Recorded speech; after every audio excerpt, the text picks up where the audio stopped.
पठार यानी कि पीपला पहाड़ी क्षेत्र, हजारीबाग का पठार का क्षेत्र और रांची के पठार का क्षेत्र, ये तीनों मिलकर किसका निर्माण करती है? छोटे नागपुर के पठार का निर्माण करती है। देखो ये जो छोटे नागपुर का पठार है, ये जो छोटे नागपुर का पठार है, इसका जो उत्तरी हिस्सा है, इसका जो उत्तरी हिस्सा है, ये क्या है? हजारीबाग का पठार। ये क्या है? हजारीबाग का पठार। समझ में आई बात? इसका जो उत्तरी पूर्वी हिस्सा है, कुछ हिस्सा उत्तर का और कुछ हिस्सा पूर्व का, यहाँ पे क्या है? इसका राजपीपला राजपीपला राजपीपला राजपीपला पहाड़ी है।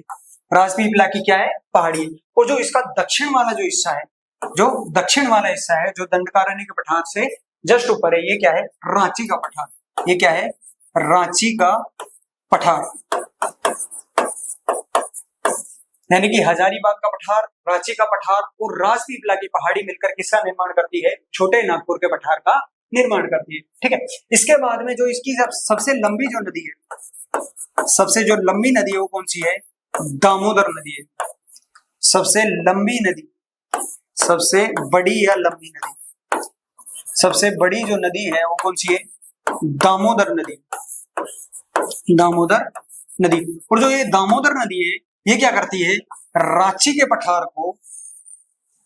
पठार को हजारीबाग के पठार से अलग करती है। यानी कि ये वाला जो पठार है, ये कौन सा है? रांची का पठार, दक्षिण वाला हिस्सा। और ये वाला जो पठार है, ये क्या है? हजारीबाग का पठार। तो रांची के पठार व हजारीबाग के पठार के बीच में से जो नदी गुजरती है वो कौन सी है? दामोदर नदी गुजरती है। और ये क्या करती है? रांची के पठार को हजारीबाग के पठार से अलग करती है। ठीक है, ये वाला पॉइंट समझ में आया?